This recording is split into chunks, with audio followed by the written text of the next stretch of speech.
Good morning, dear students. I am Pradip Bauthakur, sir.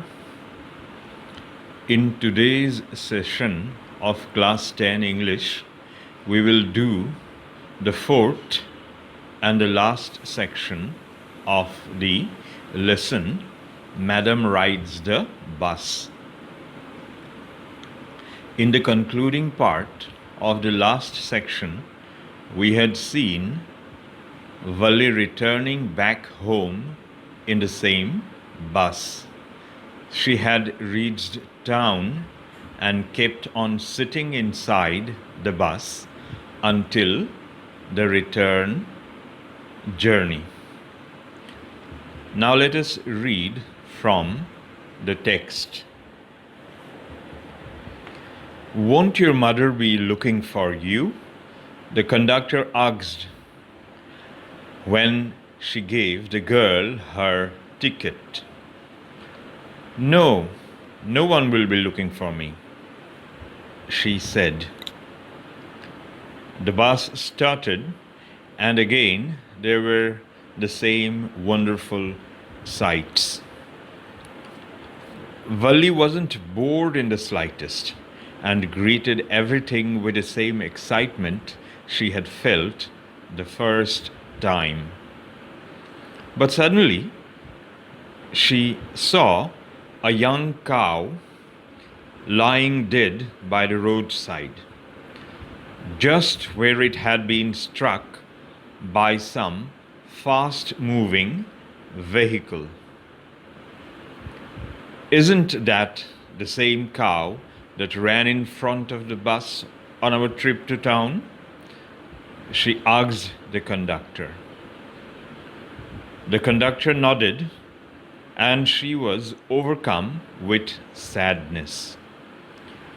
What had been a lovable, beautiful creature just a little while ago had now suddenly lost its charm and its life, and looked so horrible, so frightening, as it lay there, legs spread-eagled, a bright stare in its lifeless eyes, blood all over. The bus moved on. The memory of the dead cow haunted her, dampening her enthusiasm. She no longer wanted to look out the window. Now the explanation. When the conductor was giving Valli her ticket in the return journey, out of concern for her, he asked her if her mother won't be looking for her. It had been quite a long time since Valli was away from her home. She was a little girl of just 8 years. Children of her age do not normally go out alone for such long distances. Therefore, the conductor sincerely felt that her mother would be worried for her. But Valli replied with assurance that no one would be worried for her, because she knew that her mother would be taking her nap and won't be awake before she reached home as calculated by her. The bus started on its return journey.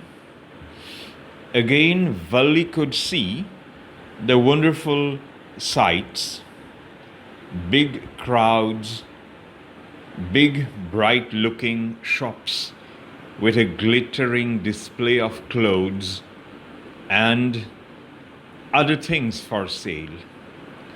Then the busy public road, a well-laid-out shopping street, then the railroad crossing, then came the bare landscape with wayside trees rushing along in the opposite direction.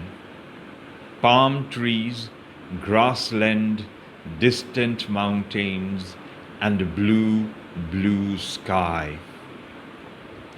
Valli observed all these. Valli didn't feel bored in the slightest. Valli greeted or welcomed everything with the same excitement she had felt the first time on her journey to town. Valli was in a happy mood. But the joyous mood became grave in an instant. All of a sudden, Valli saw a young cow lying dead by the roadside.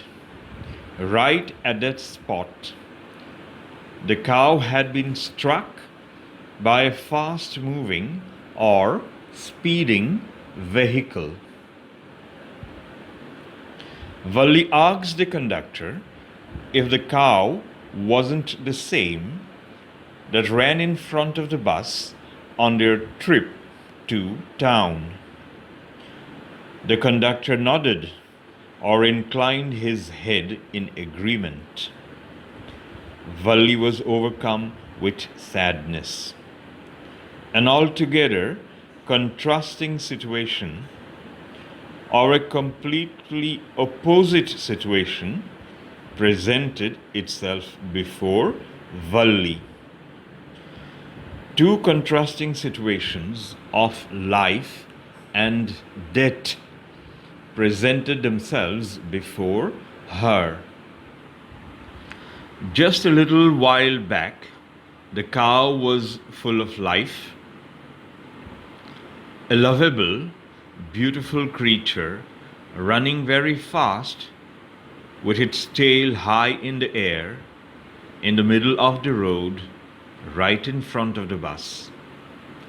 But now, suddenly, it had lost its charm or attractiveness. It was now a lifeless creature. It looked very horrible. It was frightening to look at, with its legs spread out and a fixed stare in its lifeless eyes. There was blood all over the place. The scene had a deep impact on little Valli's mind. Valli could understand that not every situation in life was rosy. There were alternating situations of light and darkness. As the bus moved on, the sad memory of the dead cow kept on coming back to her mind. It dampened or lessened her enthusiasm for enjoying the beautiful sights outside. She no longer looked out of the window. Now let us read from the text further.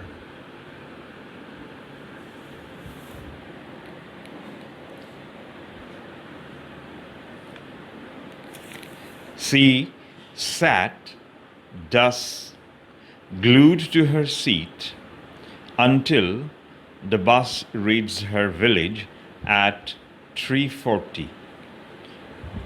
She stood up and stretched herself. Then she turned to the conductor and said, "Well, sir, I hope to see you again." "Okay, madam," he answered her, smiling. "Whenever you feel like a bus ride, come and join us, and don't forget to bring your fare." She laughed and jumped down from the bus. Then away she went, running straight for home. When she entered her house, she found her mother awake and talking to one of Valli's aunts, the one from South Street. This aunt was a real chatterbox, never closing her mouth once she started talking. So, Valli sat with her mind occupied by the sad memories of the dead cow. She didn't move one bit from her seat. She was glued to her seat until the bus reached her village at 3:40. It was only then that she stood up and stretched herself. Then she turned to the conductor and, addressing him as Sir, remarked that she hoped to see him again. That shows that Valli enjoyed the company of the conductor. The conductor, in a light-hearted manner, smilingly addressed her as Madam and welcomed her to come and join them whenever she felt like having a bus ride. In a teasing manner, he asked her not to forget to bring her fare. Valli, too, was now in a light-hearted mood. Perhaps the memory of the dead cow had left her. She laughed back at the conductor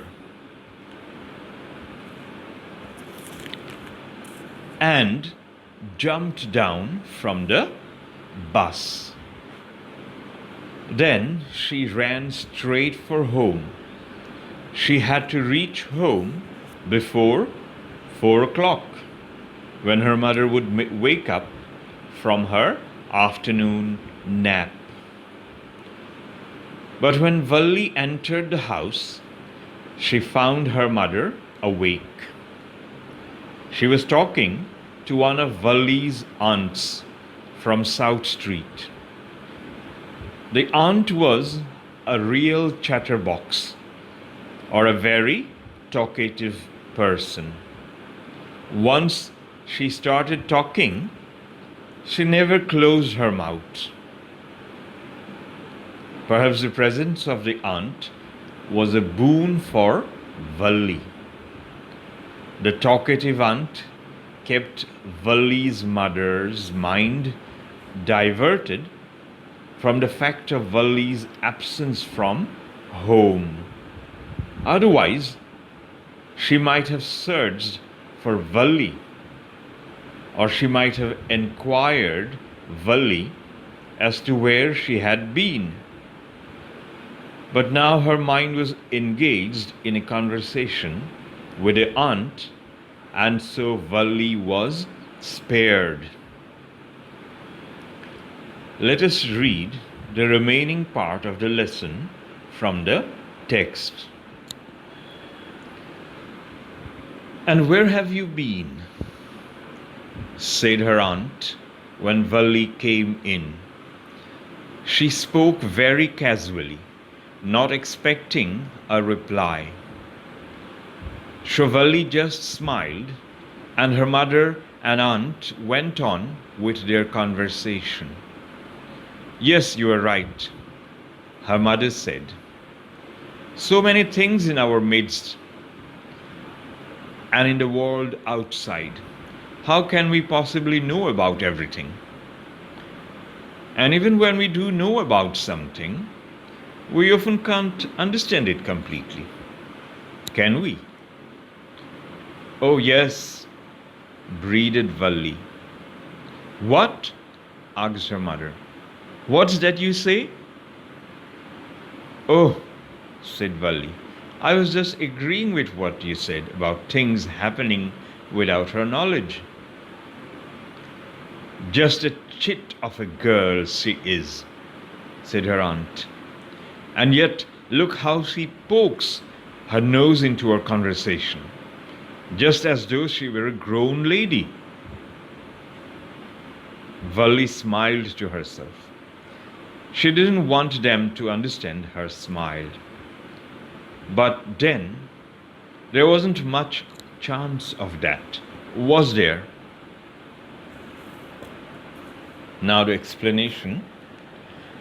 So it was not Valli's mother, but her aunt who asked her where she had been when Valli entered the house. But the manner of speaking of the aunt was very casual or unconcerned, which meant that she did not expect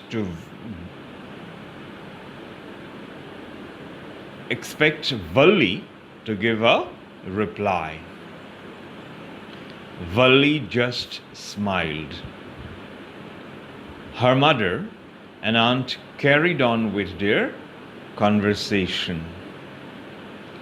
They had taken it for granted that Valli, who was just 8 years old, might have been in the vicinity of the house. They couldn't imagine, even in their wildest dreams, that Valli could or would do what she had already done. Valli was not a child for whom they should be worried that she would undertake some adventure or misadventure. In their eyes, she was a gentle and quiet child. When Valli entered the house, the conversation between the aunt and her mother had already been going on. So Valli's mother was now replying to something said by the aunt. Valli's mother expressed her agreement to something that the aunt had said. She said that so many things took place in their midst and in the world outside, and that it was not possible to know about everything. On that point, Valli's mother was in agreement with the aunt. Valli's mother further added from her side that even if they knew about something, it often couldn't be understood completely. The statement of the mother, as if tallies or agrees with Valli's situation. Even if the elders in the house came to know that Valli had traveled in the bus all alone to town and back, how could they make themselves understand that a little girl of 8 years could have actually done that? Hearing her mother's statement, Valli expressed her agreement with what she had said by saying, "Oh, yes," in an excited manner. Valli's mother was taken aback and asks her what it was that she had said. Valli then casually replies that she was just agreeing with her mother's statement about things happening without their knowledge. Valli was fully enjoying the situation. She had done something so big, yet no one in the house knew about it. The elders were blissfully unaware. The aunt finds Valli's behavior improper because it is considered bad manners for a child to interfere when two elders are having a conversation. The aunt calls Valli a chit of a girl or an immature child who lacks respect, and remarks that Valli was behaving as if she were a grown up lady. Valli just smiled to herself because she was feeling confident about what she had accomplished or achieved on her own. She didn't want the elders to understand the hidden meaning of her smile. Well, how could they understand? They could not even imagine that a child like Valli could do what she had actually done. Her bus journey to and from town might remain a secret forever. Now the lesson is over, children. Thank you very much. Have a good day.